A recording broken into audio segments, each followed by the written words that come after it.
Today, we want to take another look at the precise definition of a limit.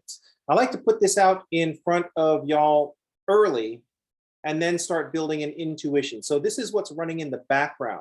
I don't want you actively thinking about this a lot while we're talking about how limits work. But this is the formal definition of what's going on.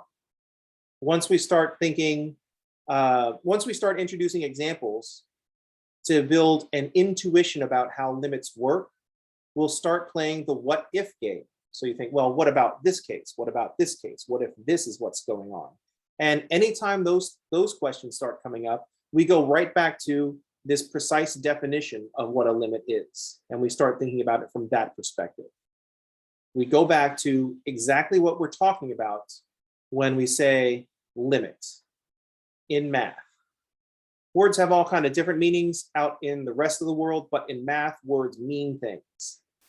So let's first break down what we need to say to define what we mean when we talk about a limit. So in red here, this is the way we pronounce this expression is to say the limit of f of x as x approaches a. So we got limit, and then underneath that we write x with the arrow a, and then f of x. This limit as x approaches a is a thing that we are applying to the function. So the limit of f of x as x approaches a equals L if and only if. So if and only if is a phrase that we often use in definitions when we're talking about definitions in math. Logically, if and only if includes if A then B, and if B then A. The two have to happen at the same time.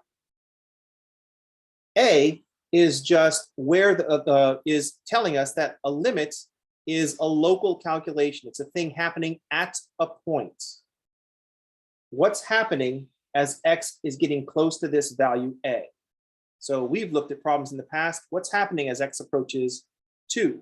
That's what we looked at yesterday. Yesterday, a was equal to 2.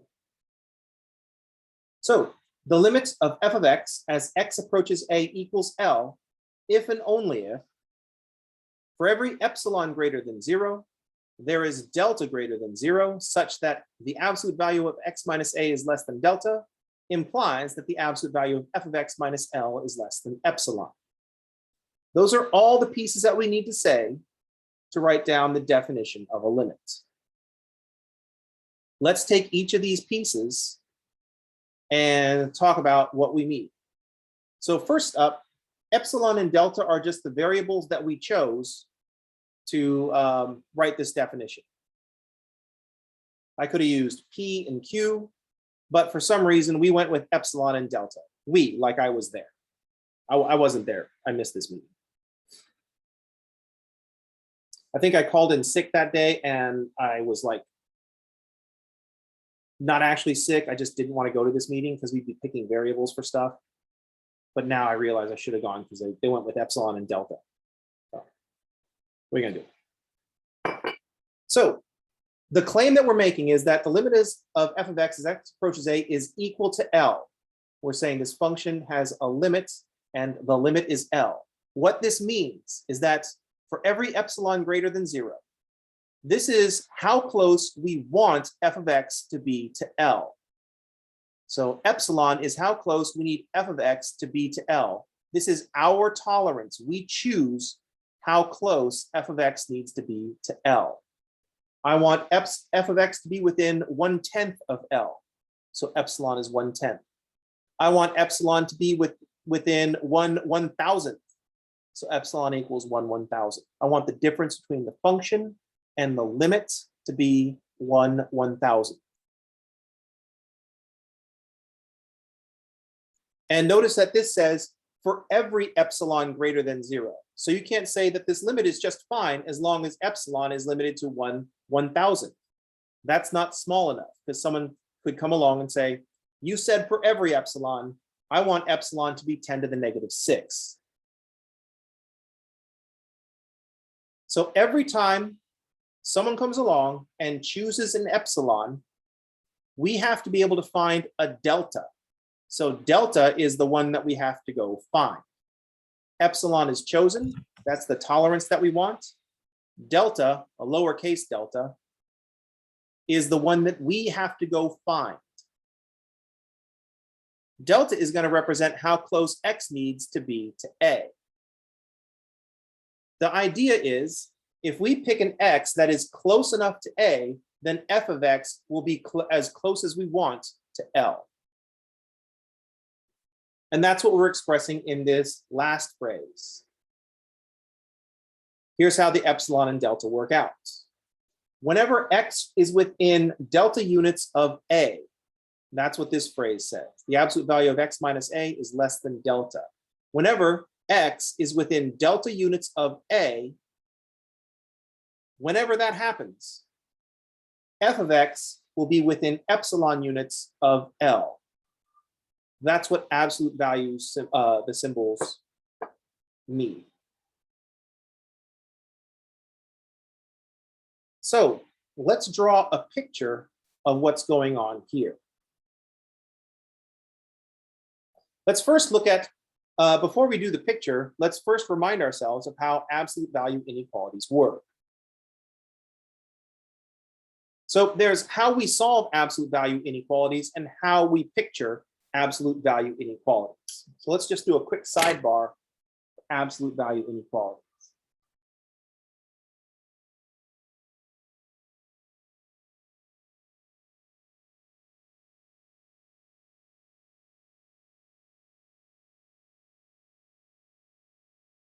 So I'll do a quick sidebar. When we look at this phrase, absolute value of x minus a is less than delta, we might remember how to solve this absolute value inequality for x. We know that if the absolute value is going to be less than delta, we say that x minus a is less than delta and also greater than the opposite of delta. And then we can further solve for x by adding a all the way through. So I can solve for x and say x is less than a plus delta and greater than a minus delta. So this is what we're saying when we write the absolute value inequality.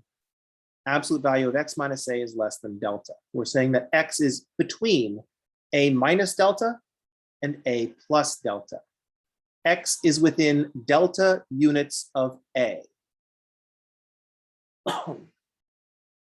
X is within delta units of a.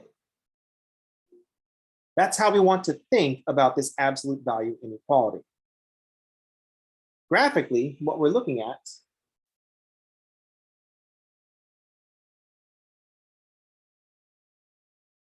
is that in the middle we have a, down below we have a minus delta, and up above we have a plus delta.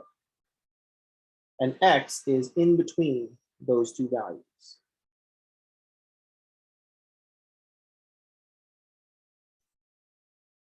So a plus delta, that's delta units, and a minus delta to a is also delta units.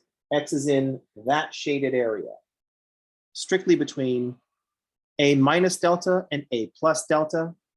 X is dealt within delta units of a, so the absolute value of x minus a is less than delta.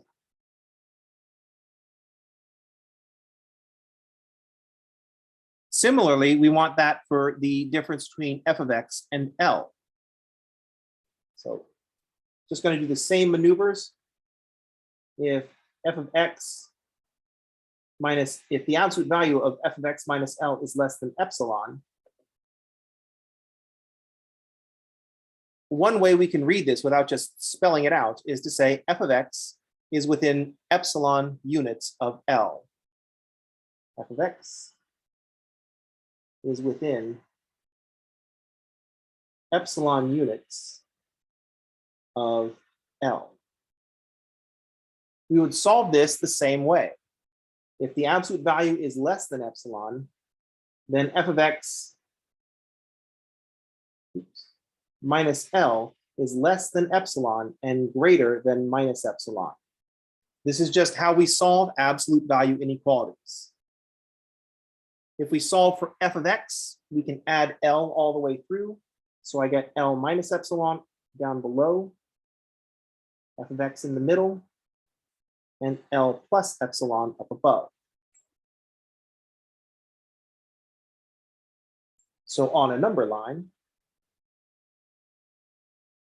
in the middle we'll have L, up above we'll have L plus epsilon, and down below we'll have L minus epsilon. And f of x has to be somewhere in between those values.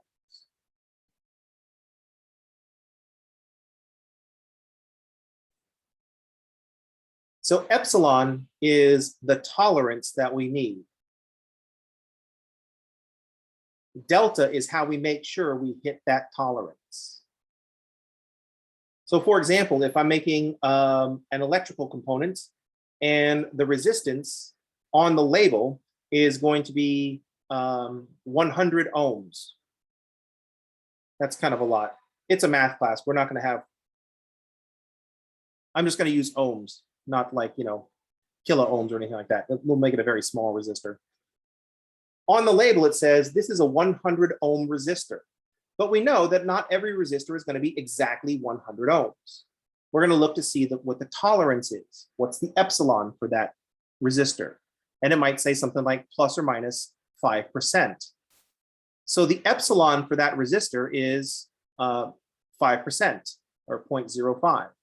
So the actual value of the resistor is somewhere between 95 and 105 ohms. Now that might mean that resistor is not good enough. So maybe we need a 1% resistor. So we find a better resistor that's more expensive. That will be between 99 ohms and 101 ohms. Or maybe we're just throwing a guitar together and it can be our 500K potentiometer can be anywhere from, like 480 to 520. Now that's good enough, as long as it's somewhere in that range. That will give the instrument character.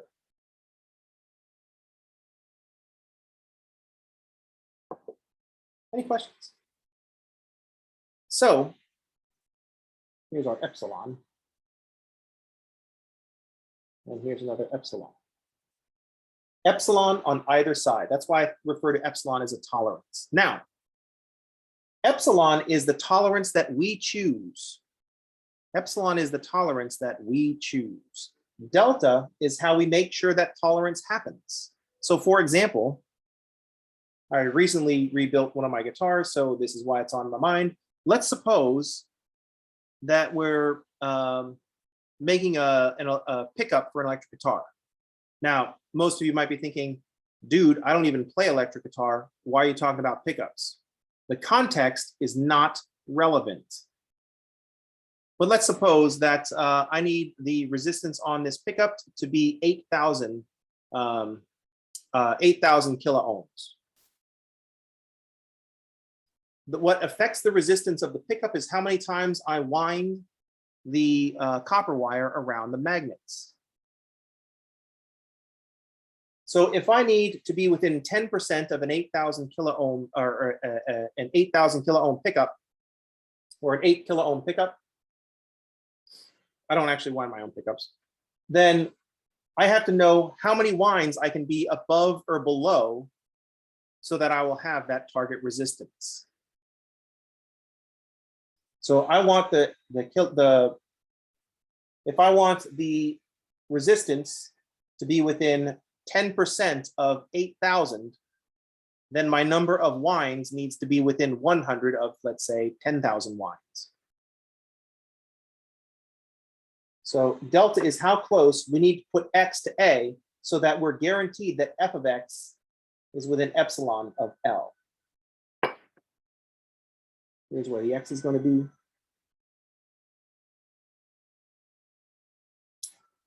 And that's what we're trying to get up here with f of x.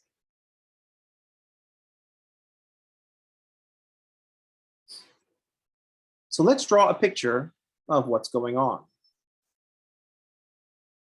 Put these two together in one picture.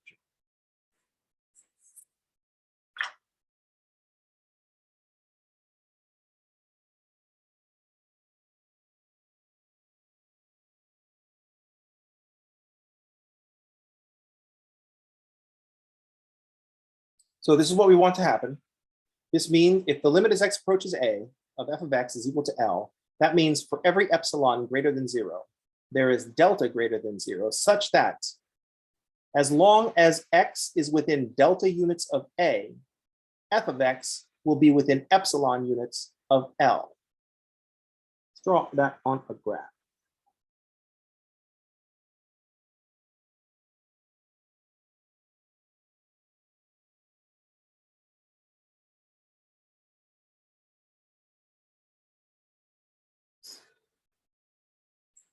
So there's going to be some graph of a function, and I want f of x to be within epsilon units of L. So here's L. And then we're going to have an L plus epsilon and an L minus epsilon. I want f of x to land in this range.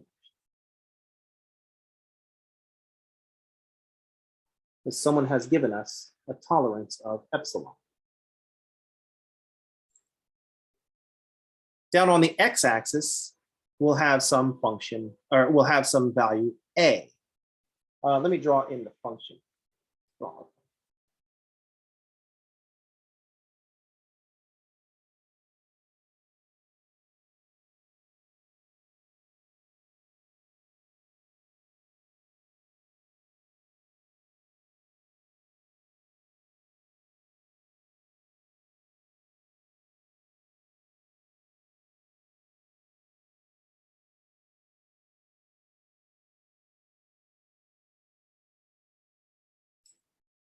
So we have chosen an epsilon.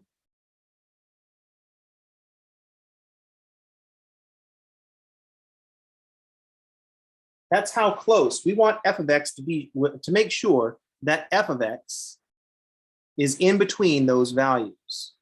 So I want f of x, the values of f of x to always be above this lower end and below this upper end. F of x has to appear in this window.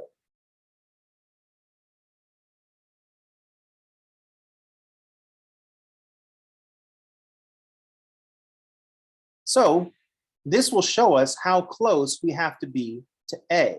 If I drop these values down,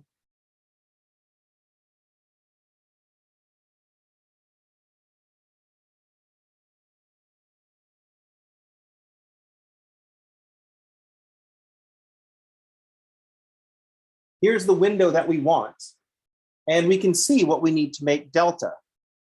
I just take, there's a, and then here's the bottom parts, and here's the top part. When I plug this value of x into the function, I get L minus epsilon. And when I plug this value of x into the function, I get L plus epsilon. So here is what we need to plug into f of x to make sure that f of x is between L minus epsilon and L plus epsilon. But I just need to make one delta. So delta is just whatever the smaller of the two is. Because if I choose something smaller out here, then if I pick an x in this window, I'm guaranteed to have values of f of x between L minus epsilon and L plus epsilon. So I'm going to say delta is just the smaller end. So I'm drawing a parenthesis around on the x-axis because that point is not included in the interval. So just like up here, L minus epsilon is not included. F of x has to be, the absolute value of f of x minus L is strictly less than L, not less than or equal to, strictly less than. We have to be strictly inside, not on the border. So the smaller side determines what I have to use for delta. So I just put a delta on the other side, and we can see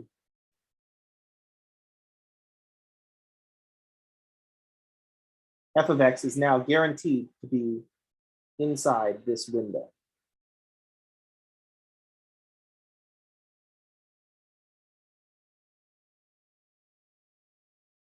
If I choose an x from here, this window down here on the x-axis, I am guaranteed that f of x will be in the window, the vertical window on the y-axis.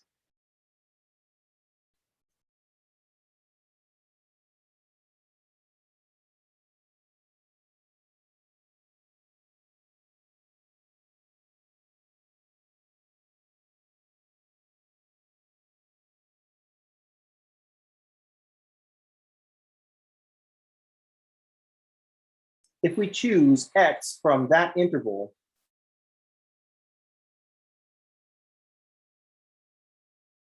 then f of x is guaranteed to be in this interval.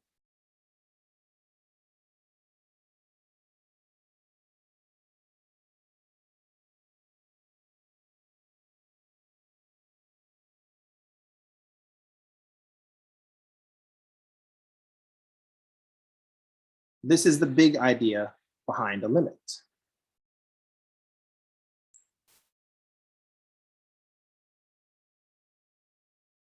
Let's make a note of that parentheses thing.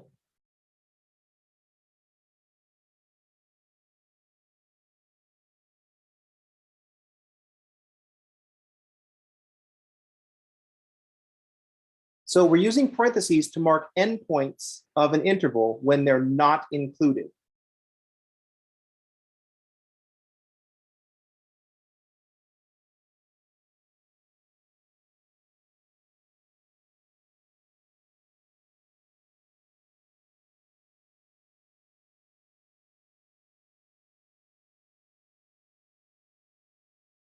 We use parentheses to mark endpoints that are not included in an interval. So it's a variation on interval notation.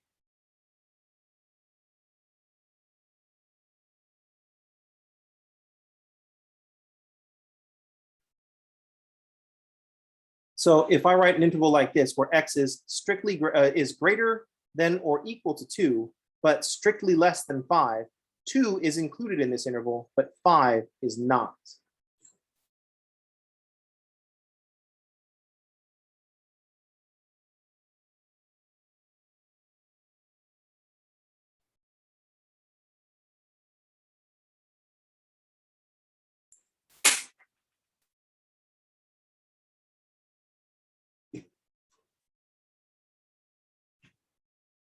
So 2 is included in this interval, but 5 is not included in the interval.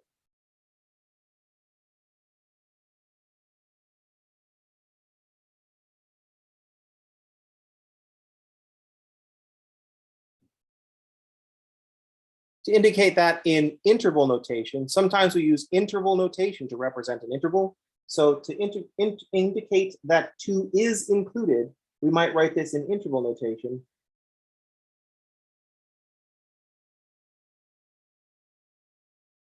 Where 2 is included, so I put a square bracket around the 2, but 5 is not included. So one of the common notations is to put parentheses around the 5. 5 is the right endpoint, but it's not the largest value in the interval. 2 is the lowest value that's in the interval, and we get everything up to 5, but not including 5. So square brackets included.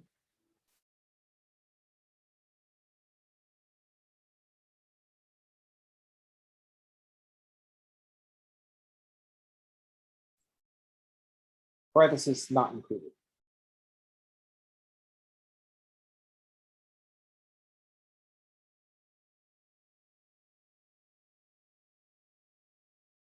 The square bracket would be an or equal to.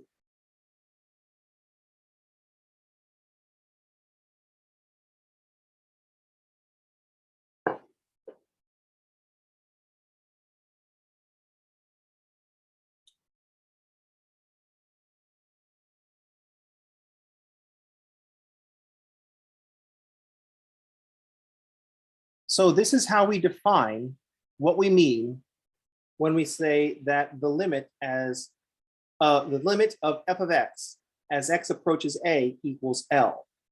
This means we can get f of x to be as close to L as we want, so long as we make x sufficiently close to a.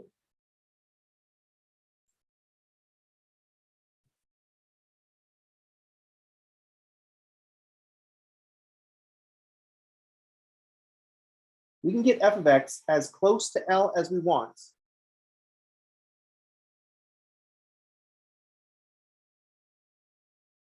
so long as we make x sufficiently close to a.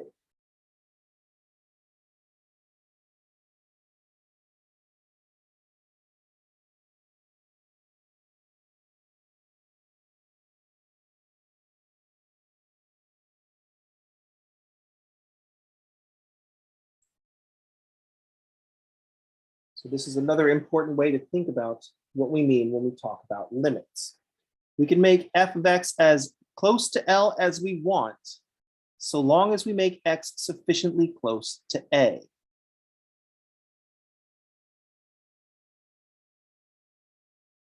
What we need to do, more importantly, is to look at situations where we don't have a limit, where we can't say that the limit is of f of x as x approaches a is equal to some number L. So we got to think about, what does it look like when we don't have a limit?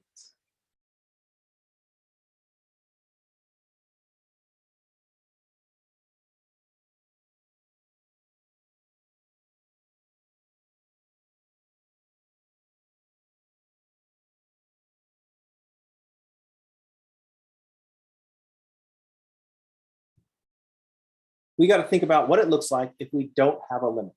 Sometimes the best way to understand a thing is to understand what is not that thing.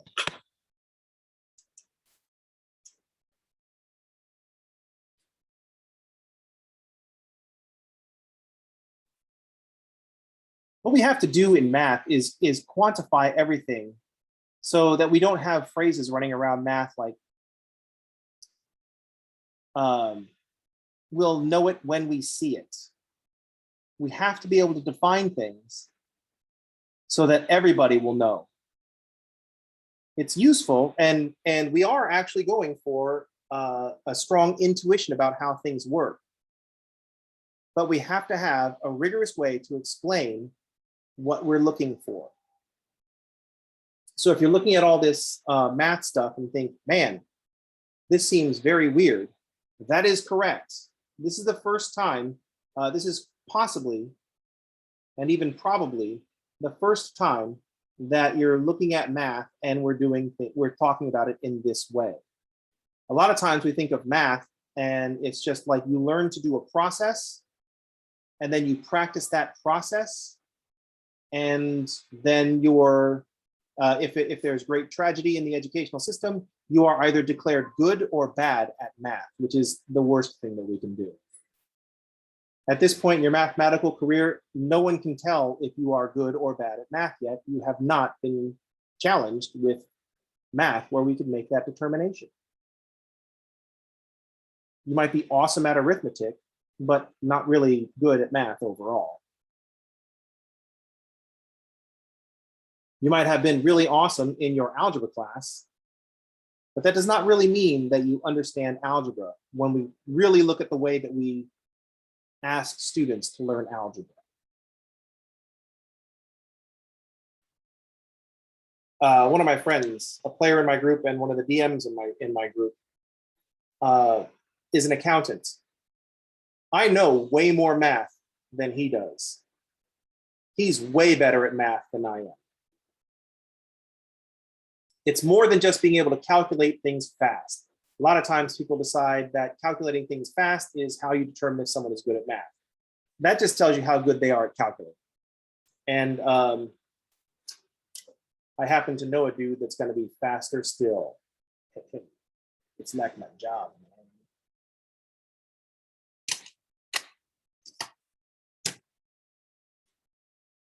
But what makes someone good at arithmetic is not being able to quickly calculate things, but also to look at a bunch of calculations and immediately know that there's something wrong. to look at a whole spreadsheet and say, there's something wrong with these numbers, and just to know that by looking at it. And then being able to go and find out what the problem is.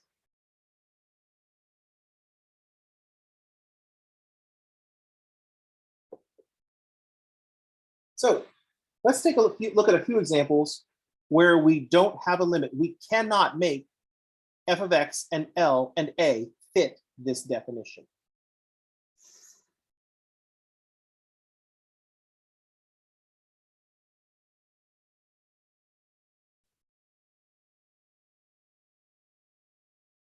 I'm just going to do this with, sure, let's consider the function.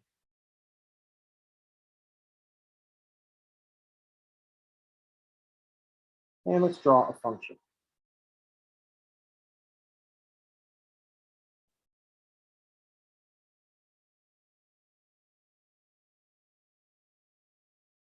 So I'm going to draw a function that comes in two pieces.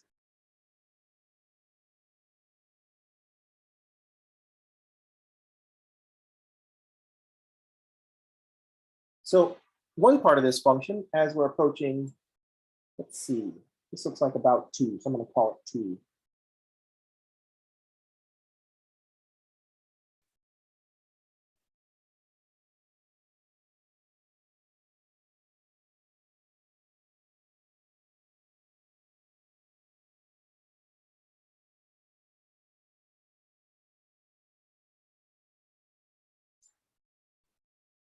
When x is less than 2, this is what the function f of x looks like. But then at 2, it changes its definition. It immediately jumps up to 5 and then continues to do some other thing.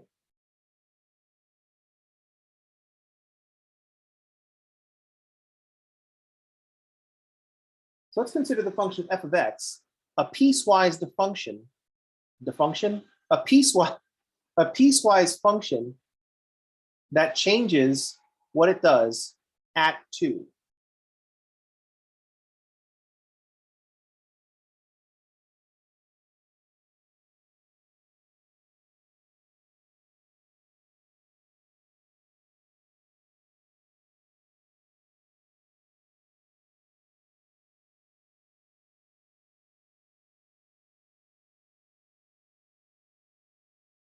So for this function, we would say that the limit as x approaches 2 of f of x does not exist. We cannot get f of x to be as close as we want to any number, no matter how close we make x to 2, but not equal to 2, we are not getting closer to one value. Because if we plug stuff in that's bigger than 2, we're going to be headed towards 5. When we plug values of x in that are less than 2, we're headed towards 3. So we're not getting closer to any one value. So as we approach 2 from the left, f of x is approaching 3.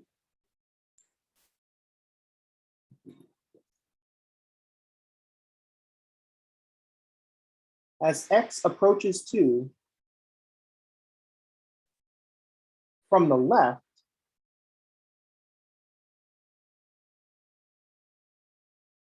f of x is approaching 3.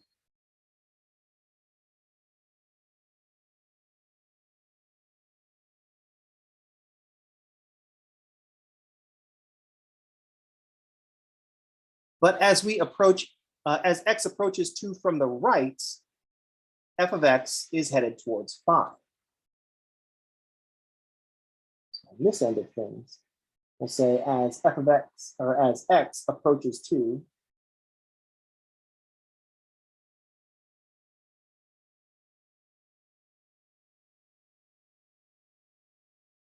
as x approaches 2 from the right, f of x is approaching 5.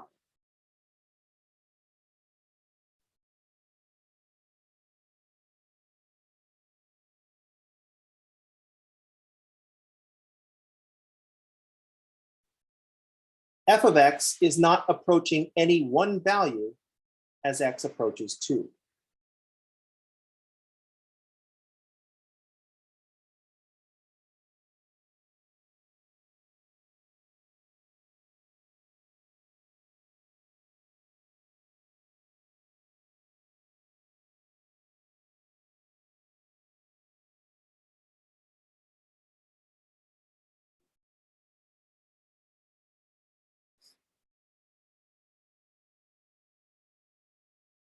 The two sides of the function are not meeting at the same place.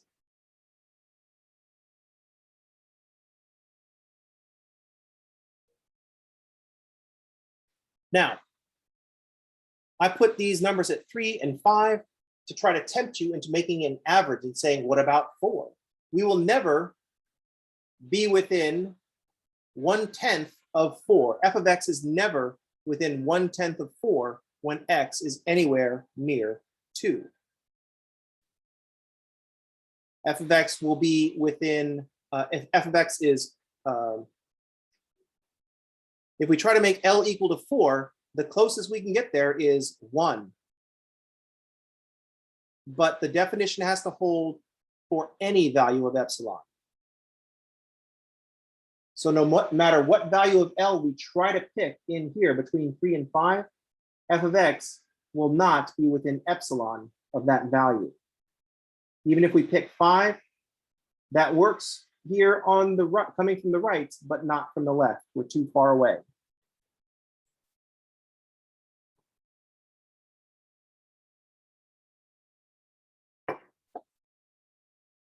So here is a situation where we would say that the limit as x approaches 2 of f of x does not exist.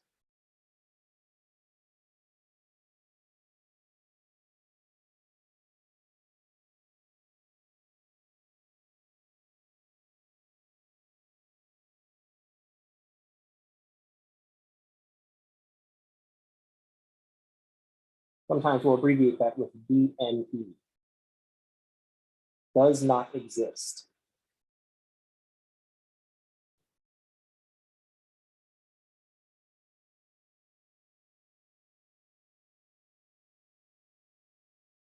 Let's look at another situation where a limit doesn't exist.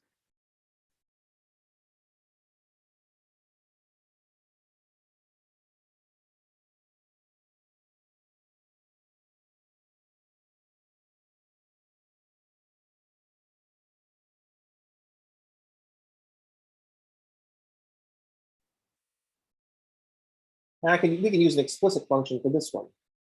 G of x will be equal to 1 over x minus 2 squared. So what's going to happen in this function? Actually, I just need an x-axis.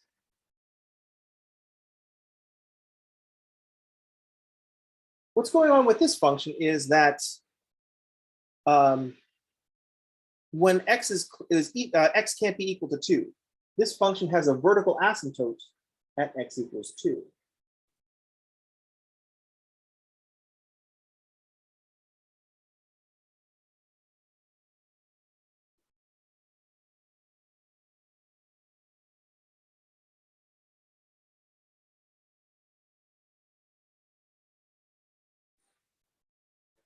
That's the big feature going on here. Now, when we look at a graph of this function,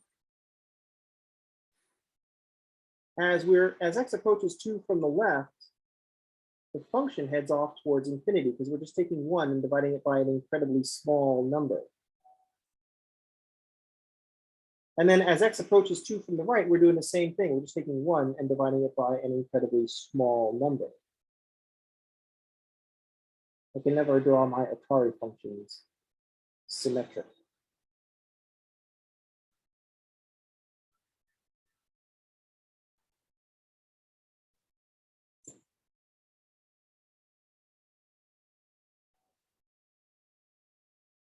So as x approaches 2 from the left, g of x is headed off towards infinity. And as x approaches 2 from the right, g of x is headed off towards infinity.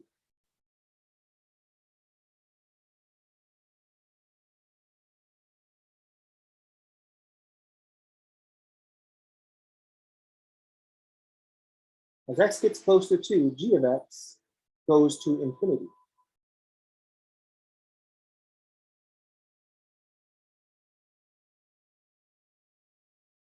And this is from either side.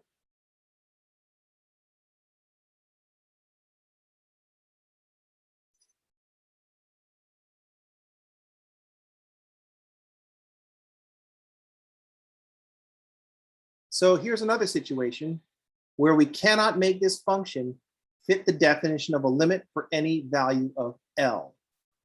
So once again, the limit as x approaches 2 of g of x does not exist.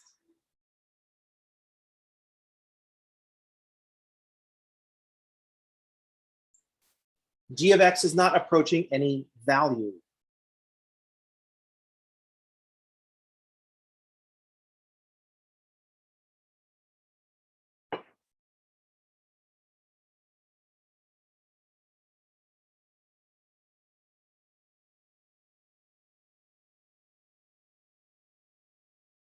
So we've talked about the definition of a limit, and we've seen a couple of examples of when a limit doesn't exist. We cannot make either of these functions fit the definition of a limit. A really useful exercise is to disagree with what I just said. But your only recourse is to appeal to the definition of a limit and try to find how your choice of L will fit the definition.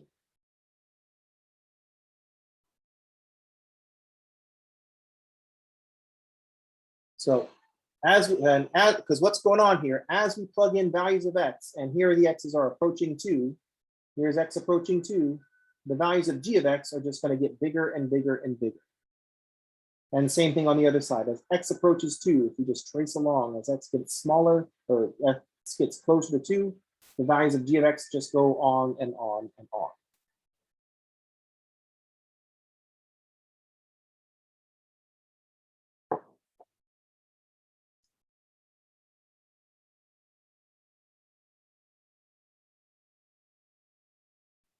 Any questions?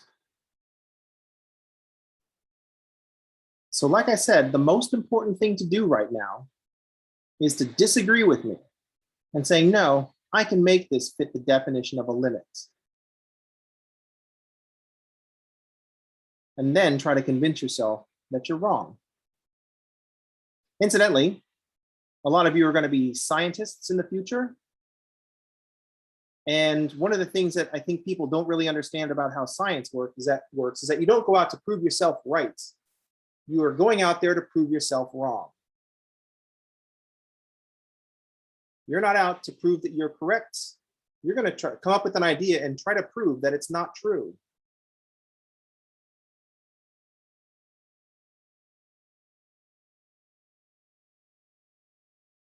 I guess what I'm saying is that you're going into engineering and science. It's really important to get comfortable with being wrong. Your reaction to being incorrect needs to be a shrug and then a back to the drawing board.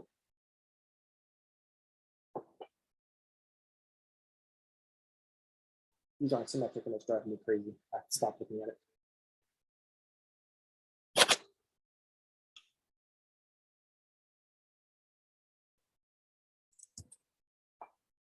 All right, so this is all we want to say about the precise definition of a limit, or as the book says, the formal definition of a limit. I can't say formal because I'm not black tie today. I just wore like just a shirt.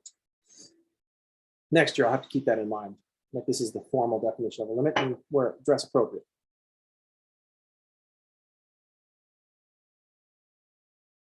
What we don't want to do is worry about parsing this out and really getting down into understanding exactly how everything works to the exclusion of all else. This can just sit in the back of your mind. And when it comes up, when you start thinking, why does this limit not exist? If you can't see why right away, you try to make it fit into the definition, because that's what we have to appeal to. The definition is what we're going to have to bring in front of Judge Judy when we're trying to prove that a limit works or that the limit doesn't exist. She's not going to accept any just like, oh, well, it's kind of like this and it feels this way and here's our intuition. That's not good enough. Seems reasonable is not good enough. You walk in front of Judge Judy and you don't play seems reasonable because that's easily questioned. you bring in definition, theorem, and proof, and then there is no discussion. When you bring definition, theorem, and proof to the table, there is no reasonable that enters into it. If you can disagree with definition, theorem, proof, that just makes you wrong. That make sense? So this is why I like math. Because math, the language is very precise, so that's kind of annoying because words mean something and you have to stick to it. But the comforting part is that words mean something and you can stick to it. Make sense? Anyway, this is what's going to be running in the background as we try to build an intuition for how limits work. Because we don't want to sit there and bust out epsilons and deltas every time we need to figure out where things are headed. We don't need epsilons and deltas to say, well, I'm driving south on I-5 and I started in San Francisco. Well, San Francisco doesn't really connect with I-5, but you know what I mean. The limit of my trip is going to be Los Angeles. That way, if someone down below is coming from San Diego, their limit will, and they're traveling north on I-5, their limit is also Los Angeles. So at least the two of you are going to be in the same awful place eventually. You're both headed to the same place. Any questions? Comments? Slide remarks.